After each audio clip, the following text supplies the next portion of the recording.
지난주에도 어김없이 여러 가지 사건, 사고들이 있었습니다. 돌이켜보면 이명박 전 대통령 재판이 1심 선고가 되었고 태풍도 지나가고 물론 개인적으로 다른 큰일이 있을 수 있습니다. 돌아오는 이번 주에도 일들이 있을 것입니다. 조용히 한 주간 넘어가는 일이 없다는 생각을 해봅니다. 우리가 조용하면 다른 나라의 일이라도 끌고 들어와서 터뜨릴 것이기 때문입니다. 특종의 목을 매는 직업인도 생기고 그 다음 페이스북이든 어디든 좋아요 그 숫자에 목을 매는 사람들이 생긴 것 같습니다. 그래서 잘 안 되면 가짜 뉴스라도 만들고 그것도 애매하면 인위적인 설정을 해서라도 관심을 갖게 만들기 때문입니다. 한편으로는 신문을 읽고 뉴스를 들어서 사람들이 어떤 상황에 처해 있는가, 어떤 마음들인가 하는 것을 알아야지만 다른 한편으로는 이미 알고 있는 게 너무 많아가지고 외부의 관심을 끊고 하나님과의 관계에만 집중할 필요도 있습니다. 어느 분은 너무 민감해서 문제이고 어느 분은 너무 둔감해서 문제이기도 하지만 어느 경우든 하나님과 교제하는 것, 그 다음 다른 사람들과 사귀는 것을 동시에 생각하며 살아야 할 것입니다. 어떤 환경이든 상황이든 성도라는 본분을 지키며 사는 것이 쉽지 않습니다. 이전에는 못 살 때에는 못 살아서 어려웠고 잘 살게 되면 잘 살아서 믿는 게 더 어려울 수 있다는 거죠. 어쩌면 갈수록 어려워지는 환경일 수도 있습니다.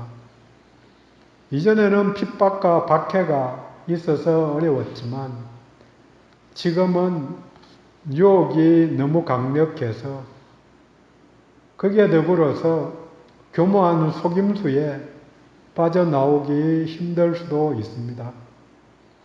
어떤 경우든지 굳건한 반석 위에 자신을 세워서 평강을 유지하는 것이 먼저입니다.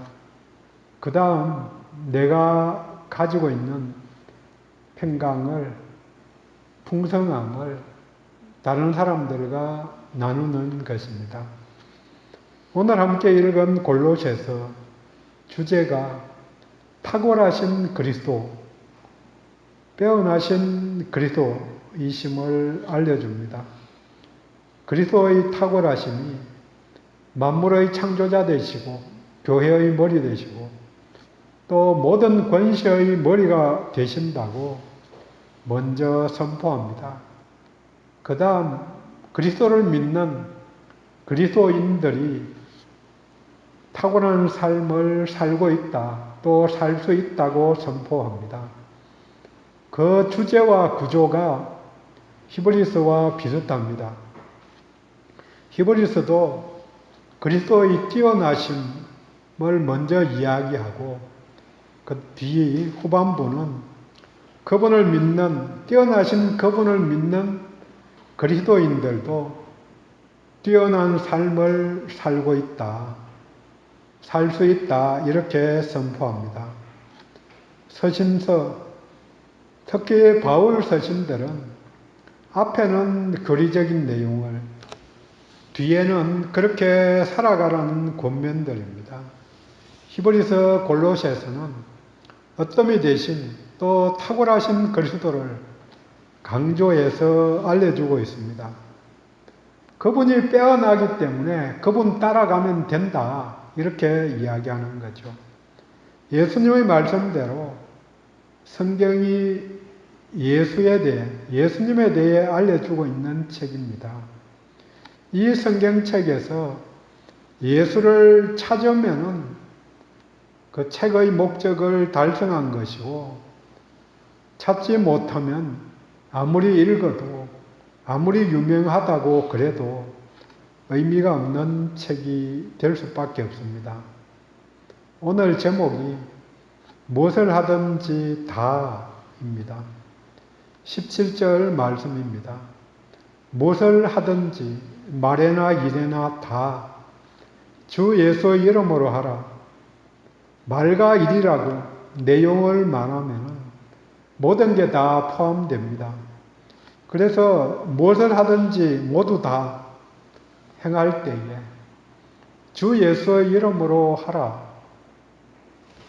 내 이름과 내 생각이 아니고, 자신의 이름과 자신의 생각이 아니고 주 예수의 이름으로 하라. 성경에서 이름은 인격을 말합니다. 그 사람 전체를 말합니다. 예수의 이름은 예수의 인격, 예수님 그분을 이야기합니다. 예수님이 생각하듯이 생각하고 예수님이 원하시는 대로 일하라는 요청입니다. 예수의 이름으로 모든 일을 행할 수 있기를 원합니다. 티쿤 올람, 세상을 바꾼다. 예수님이 세상을 바꾸었듯이 예수 이름으로 하나씩 해나가면 작은 것이라도 바꿔나갈 수 있습니다. 나를 바꾸고 교회를, 또 결국은 세상을 바꿀 수 있게 됩니다. 예수 이름으로 무엇을 하든지 다 하는 같은 내용이 고린도전서에도 나옵니다. 10장 31절에 그런즉 너희가 먹든지 마시든지, 여기서는 먹든지 마시든지, 오늘 본문은 말에나 일에나 다 포함되는 거죠. 고린도전서에서는 하나님의 영광을 위하여 하라. 하나님의 영광을 위해서 사는 게 인생의 궁극적인 목표입니다. 목표가 하나님의 영광, 그리고 방법이 예수의 이름입니다. 그래서 고린도전서 10장 31절은 목표를 보여준 거고, 같은 말로. 그 다음에 오늘 본문은 어떻게 그 방법으로 예수 이름으로 하라. 예수 이름으로 행하는 사람들을 통해서 또 드러나는 열매가 감사입니다. 그래서 17절, 그를 힘입어, 예수를 힘입어서 하나님 아버지께 감사하라. 이게 하나님께 영광을 돌리는 것입니다. 하나님께 어떻게 영광을 돌리는가? 말 자체가 성경에 많은 단어들이 추상적인 부분들이 많이 있기 때문에 그걸 구체적으로 표현하면 하나님께 감사하는 거죠. 하나님 아버지 있는 그 자체가 귀한 일입니다. 이렇게 인정하는 게 영광을 돌리는 건데, 가정에서는 어른들에게 영광을 돌리는 게 필요하죠. 어떻게 영광을 돌리는가? 존재 자체가 귀하다고 인정하는 거죠. 그걸 어떻게 표현하는가? 감사로 표현하는 거죠. 우리가 할 수 있는 것은 참 고맙네요. 참 감사합니다. 이렇게 말하는 게 하나님께 영광을 돌린다는 거죠.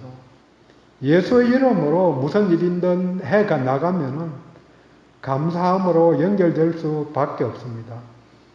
왜 감사하지 못하는가? 예수의 마음이 없기 때문입니다. 왜 하나님께 영광을 돌리지 못하는가? 감사하지 않아서입니다. 또 예수 이름으로 하지 못해서입니다. 15절에 너희는 또한 감사하는 자가 되라고 말합니다. 강조해서 15절에도 17절에도 감사를 이야기합니다. 연결해서 보면은 예수 이름으로 행하는 자들의 열매가 감사입니다. 감사하는 자가 되기를 원합니다. 예수의 이름으로, 예수의 인격으로 예수의 마음으로 모든 것을 들여다 보니까 모든 것이 감사입니다. 며칠 전에 집에서 나눈 이야기입니다. 가족 중에 휴대폰을 분실해 있다가 그 다음날 전혀 관련이 없는 식당에서 누가 맡겨 놓았다고 그래서 찾아가라고 그렇게 전화가 왔습니다. 물론 우여곡절 끝에 찾아왔는데요.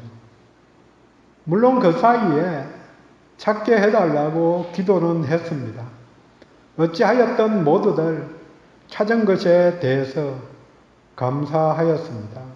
하지만 그 다음에 나눈 말이 찾은 것보다 더 잃어버리지 않은 자들이 감사해야 한다.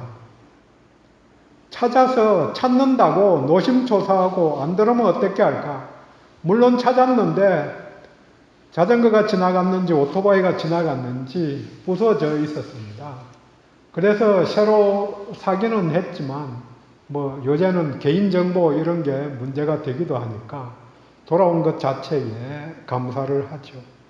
하지만 잃어버리지 않고 내가 아무 일 없는 것 그냥 들고 있는 게 감사해야 될 일이다. 구사일생으로 살아난 것보다 오늘도 그 구사일생에 해당되지 않고 그냥 모두들과 같이 살아가는 것, 같이 예배 드릴 수 있는 것, 이게 감사할 일입니다. 물론 그렇게 크게 와닿지는 않지만 항상 감사함이 삶의 실천 지침입니다. 이를 위해서 예수 이름으로 무엇이든지 하는 것입니다. 예수 이름으로 감사하기 위해서 본문 해야 할 일 첫 번째가 불만을 잘 처리하라고 본문은 알려줍니다. 13절에 누가 누구에게 불만이 있거든. 이 불만은 실수나 다툼을 말합니다. 일상에서 불만이 있을 수 있습니다. 어떤 사람들은 모든 것이 불만이고 어떤 사람들은 불만이 별로 없을 수도 있습니다.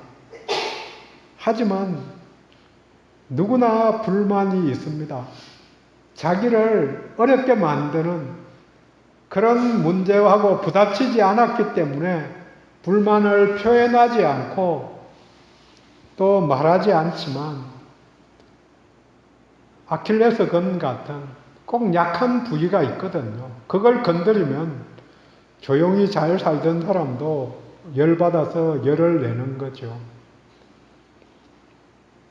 제가 대체적으로 화를 잘 안 나는 편인데 물론 우리 가족들은 웃기지 말라고 이야기하죠. 그렇지만 남들한테 화를 잘 안 내는데 화를 내는 영역이 있는 거죠. 뭔가 나를 건드리는 게 있는데 그거 딱 들어오면은 적극적으로 반응을 하는 그런 게 누구나 그런 상황들이 있다는 거죠. 어쨌든 불만은 처리해야 합니다.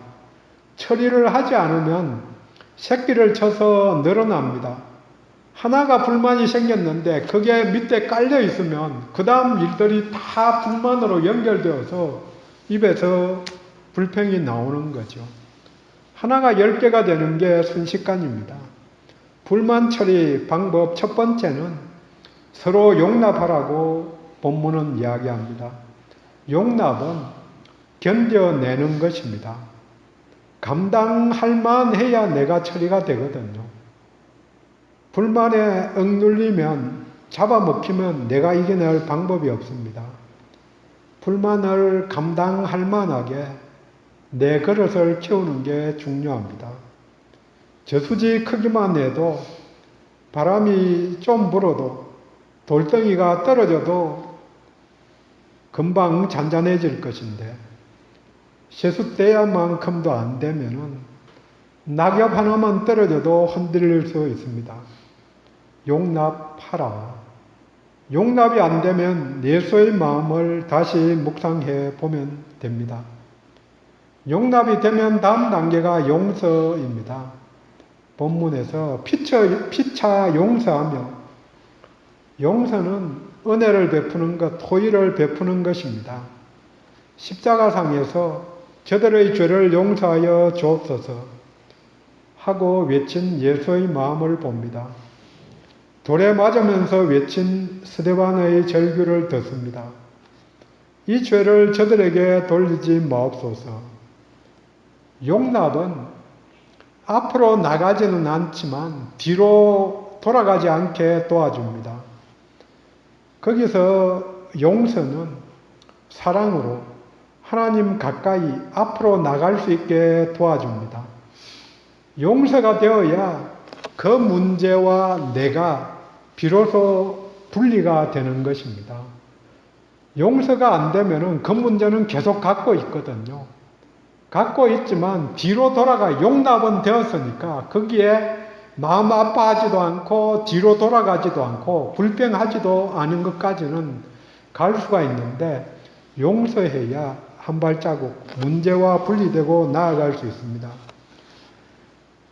용서만 해도 하나님 앞에서 잘했다 칭찬받는 합격 점수는 될 것입니다. 물론 최종적으로는 사랑하는 단계가 남아 있습니다. 사랑은 문제 해결에 대해서가 아니로 대상에 대한 인격적인 관계의 문제입니다. 이때 비로소 문제와 무관하게, 상황과 무관하게 사람을 보고 만날 수 있습니다. 불만 처리를 통해서 형성된 사랑이 우리를 다음 단계로 인도해 줍니다. 예수 이름으로 감사하기 위해 할 일, 두 번째는 평강 유지입니다. 15절 그리스도의 평강이 너희 마음을 주장하게 하라. 너희는 평강을 위하여 한 몸으로 부르심을 받았다. 왜 하나님 우리를 불렀는가? 평강을 위해서 불렀다는 거죠. 그래서 한편으로 우리들 입장에서 보면은 삶의 목표가 평강이죠. 평안함을 유지하는 것. 이게 하나님 앞에서 볼 때는 하나님께 영광을 돌리는 거고 내 입장에서는 평강을 유지하는 것. 이게 목적이 되는 거죠. 이 평강이라는 단어가 성경에서 화평, 평화, 평안 여러 가지 번역을 쓰는데 꼭 같은 단어입니다. 성도들은 평화를 위해 부름을 받았습니다. 화평케 하는 자가 하나님의 아들이라 불려진다고 산상보훈에서 이야기합니다. 왜? 예수님이 하신 일, 이 땅에서 이루어진 일, 십자가 사건이 화평케 하는 사역이기 때문입니다. 막힌 담을 허셨습니다. 하나님과 죄인된 사람, 이방인과 유대인 사이, 남자와 여자 사이, 둘로 구분되는 모든 영역에는 분리된 벽이 존재하고 개별 영역이 존재합니다. 이것을 하나로 만든 사역이 예수님이 하신 일이고 우리에게 맡겨주신 일입니다. 땅끝까지 복음을 전하라. 그 말이 예수 안에서 하나 되게 하라는 요청입니다. 그들에게도 평안을 누리게 해주자. 사랑의 기쁨을 누리게 해주자는 것이 전도입니다. 평화가 우리의 마음을 주장하게, 주관하게 해야 합니다. 평화가 임한 영역들은 감사로 들어갈 수 있습니다. 하지만 평안이 없는 영역들은 감사가 임할 수 없습니다. 예수 이름으로 예수님께 맡겨야 합니다. 그러면 그 마음으로 평안을 주실 것이고 또 평안이 유지될 것입니다. 남북의 화해 분위기 참 좋습니다. 하지만 평화가 좋고 평화를 위해 부름을 받았고 반드시 이루어야 할 목표이지만 기억해야 할 것이 있습니다. 용서는 일방적이지만 화해는 쌍방통행입니다. 용서와 화해는 구분이 반드시 필요합니다.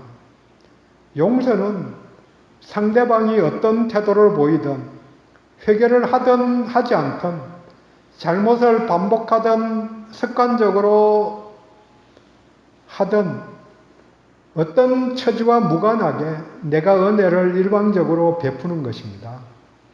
하지만 화해는, 평화가 이루어지는 것은 상대방의 태도를 분별하여서 지혜롭게 결정해야 합니다. 화해는 멍에를 같이 지고 가겠다는 그런 결정이기 때문입니다. 다시 동업자가 된 것입니다. 화해를 하였으면 한 집에서 사는 것과 같습니다. 죄를 정리하지 않은 잘못된 화해는 죄를 지어도 된다는 생각을 갖게 해서 죄를 조장하고 더 악한 일이 벌어지게 도와주기 때문입니다. 지난 5월 달에 가정폭력 피해자인 여성이 경찰에서는 구속하려고 그랬는데 가해자인 남성을 선처해달라 그렇게 요청해서 석방되었다가 며칠 뒤에 살해당한 일이 있었습니다. 이런 비슷한 유사한 선처로 인한 살인이 작년에만 최소한 85명이 죽었다고 그렇게 이야기합니다. 용서는 반드시 필요하지만 용서는 그 사람을 위해서 하는 게 용서가 아니고 나를 위해서 하는 거죠. 그래야 내가 앞으로 나갈 수 있으니까 하나님 앞에 또 내 마음이 평안히 유지될 수 있으니까 하는 거지만 화해는 쌍방간에 해도 되고 안 해도 되는 거죠. 할만할 때 그 사람이 용서를 빌고 다시는 범하지 않을 상황까지 갔을 때에 화해를 하고 같이 손을 잡고 가야 되는 거죠. 남과 북도 같은 영역들이 있습니다. 앞을 위해서 지나간 것 덮자 좋은 말이기도 합니다. 우리의 문제는 과거사들 중에서 아직도 해결하지 못한 점들이 많이 있다는 거죠. 길게 이야기하면 복잡해지니까 정리하고 평강이 마음을 주장하게 해야 합니다. 평화의 주인이신 주님께 맡겨야 합니다. 예수의 이름으로 감사하기 위해서 해야 할 일 세 번째는 말씀 충만입니다. 16절에 말씀이 너희 속에 풍성히 거하여 말씀으로 가득 채우라는 명령입니다. 말씀 충만의 다른 이름이 성령 충만입니다. 12절은 성령 충만의 열매와 유사한 5가지 덕목을 이야기합니다. 긍휼, 자비, 겸손, 온유, 오래 참음으로 옷 입고 옷 입어라 열매와 같이 나타나게 된다는 것입니다. 성령의 열매는 말씀의 열매입니다. 말씀 대신 예수 그리스도로 충만하면 말씀의 실천으로 말미암아 열매가 나타납니다. 말씀 공부가 중요합니다. 말씀 묵상이 중요합니다. 말씀을 다루는 5가지 방법을 말씀드린 적이 있습니다. 듣기, 읽기, 공부하기, 암송, 묵상. 말씀의 손을 사용해서 말씀을 꼭 붙잡아야 합니다. 말씀이 준비된 자에게 요청하는 실천 지침 2가지를 말해 줍니다. 본문은. 첫 번째로 말씀을 나누는 일입니다. 16절. 모든 지혜로 피차 가르치며 권면하고 말씀이 주는 지혜로 서로 가르치라 서로 권면하라. 함께 하나님 나라를 향해 나아가는 동반자들이기 때문입니다. 누구를 통해서도 배울 것이 있고 또 권면할 것이 있습니다. 서로입니다. 서로 가르치고 서로 권면하는 것이 중요합니다. 가르치면 잘 이해하게 되고 익숙하게 됩니다. 말씀 충만의 2번째 실천 지침이 찬양입니다. 지난주에는 야고보서 생활편에서 기도를 나누었습니다. 오늘도 생활편으로 찬양과 감사가 주요 내용입니다. 기도에서 네 가지를 말씀드렸었는데요. 디모데전서 2장 1절. 그러므로 내가 첫째로 권하노니 간구와 기도와 도구와 감사를 하되. 간구, 기도, 도구, 감사. 오늘은 찬양 네 가지를 본문 16절에 이야기합니다. 시와 찬송과 신령한 노래를 부르며 감사하는 마음으로 하나님을 찬송하고 시, 찬송, 노래, 찬양. 찬양의 범주와 다양한 방법, 내용들을 네 가지 표현을 한 것인데요. 기도를 찬송의 방식으로 할 수 있고 찬송을 기도 형식으로도 할 수 있습니다. 찬송은 말씀에 근거해서, 기도는 환경에 근거해서 하는 경향이 많다는 생각을 해보았습니다. 지난주 말씀과 연결되죠. 야고보서 5장 13절. 너희 중에 고난 당하는 자 있느냐? 기도할 것이요. 즐거워하는 자 있느냐? 그는 찬송할지니라. 말씀이 풍성한 모두가 되기를 원합니다. 한 구절을 150번만 읽으면 외워진다고 하니 그 실천이 도움이 됩니다. 주보 앞에 적은 구절이 암송하기 위해서 기록해 놓은 요절들입니다. 오늘은 17절입니다. 같이 한번 읽지요. 또 무엇을 하든지 말에나 일에나 다 주 예수의 이름으로 하고 그를 힘입어 하나님 아버지께 감사하라. 또 무엇을 하든지 말에나 일에나 다 주 예수 이름으로 하고 그를 힘입어 하나님 아버지께 감사하라. 정리합니다. 무엇을 하든지 다 예수 이름으로 하나님께 감사하라고 본문은 요청합니다. 이를 위해서 첫 번째, 불만 처리를 해야 한다. 불만 처리에는 용납, 용서, 사랑의 순서입니다. 그 다음은 말씀 충만입니다. 말씀이 풍성해서 피차 가르치고 찬송하라고 말합니다. 그리하면 평강이 우리 마음을 주장하고 입으로 몸으로 하나님께 감사할 수 있게 또 감사하게 됩니다. 기도합니다.